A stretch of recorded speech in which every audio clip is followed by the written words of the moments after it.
Hello all. Today we will read if statement.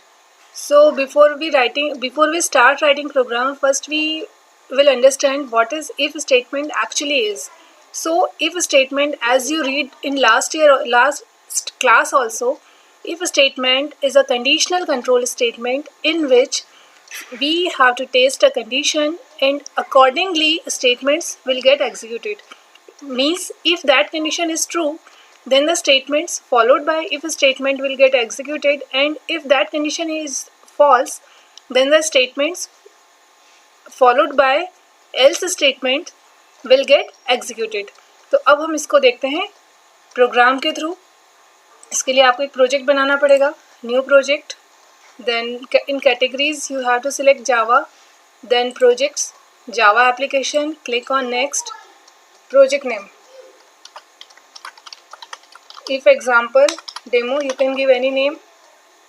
I am giving here if example demo, then click here on finish. Now this project is created. यहाँ पर ये आपकी file open हो गई है जो कि सोर्स पैकेज के अंदर इफ एग्जाम्पल डेमो पैकेज के अंदर इफ एग्जाम्पल डेमो डॉट जावा नाम से क्रिएट हुई है. तो यहाँ आपको इसकी कोडिंग करनी है. तो हम एक सिंपल प्रोग्राम देखते हैं पहले. In this program we are taking two variables. We will take two numbers into that variables and we'll check which number is greater. Okay. So for that first we will declare two variables, say integer a comma b. Okay. After that we will assign in the values into these variables. तो एक तरीका तो ये है कि आप यहाँ पर हार्ड कोडेड वैल्यू को सप्लाई कर दो इस तरीके से, but it's not a good programming practice कि हम यही वैल्यू दें और उसको देख लें. तो हमें करने की ज़रूरत ही क्या है, हमें यही दिख रहा है. तो इसके लिए हमें क्या करना चाहिए, कंसोल से मतलब एक प्रॉम्प्ट आए, वो आपसे पूछे कि एंटर वैल्यू फॉर ए, फिर आप उसको कोई वैल्यू दो, फिर अगेन वो आपसे पूछे enter the value for B, then आप वैल्यू दें और फिर कुछ कोड एग्जीक्यूट हो और उसके बाद में आपको रिजल्ट जनरेट हो. Okay. So for that we are taking here two variables, integer A comma B, and after that scanner SC. Scanner हम क्यों यूज़ करते हैं, स्कैनर हम यूज़ करते हैं जब भी हमें यूज़र से कोई इनपुट लेना होता है कंसोल से. तो उसके लिए हम क्या लिखेंगे, सिस्टम डॉट इन. यहाँ ये पैरामीटर आप पास करेंगे.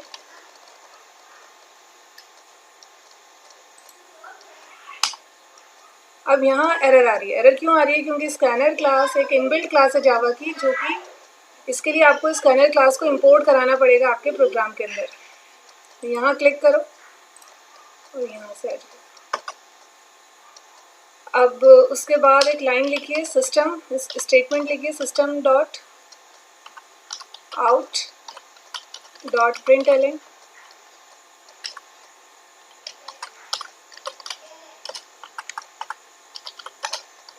enter the value for a.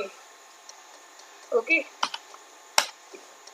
Now ये स्टेटमेंट क्या करेगा, this statement will simply write on console के enter the value for A. अब हमें वैल्यू रीड करना है. उसके लिए जो आपने स्कैनर ऑब्जेक्ट बनाया है एस सी,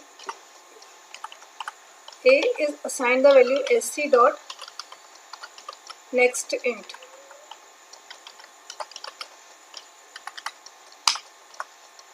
सेम प्रोसेस आप रिपीट करिए बी के लिए, system dot out dot println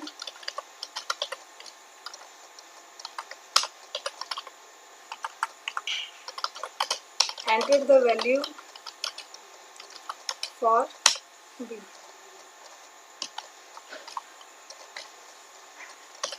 b is assigned the value sc dot next int.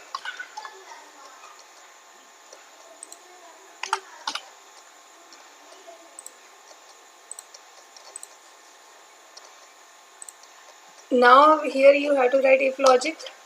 If a is greater than b, if this condition is true, then क्या होना चाहिए, system dot out dot println a is greater. Okay. Else system dot out dot println b is greater। Okay, run कर रहे हैं इस programme को, shift F6, enter the value for A 56, b की value 89। अब यहाँ क्या होगा, जब आपने यहाँ 56 एंटर किया तो वो किसके अंदर असाइन हो गया, जाके ए के अंदर, और जब आपने 89 करा तो बी के अंदर असाइन हो गया। फिर उस केस में क्या होगा, if A is greater than B, this condition tested, तो 56 is greater than 89, condition true और false, condition is false because A is not greater than B. So statement after else will get executed.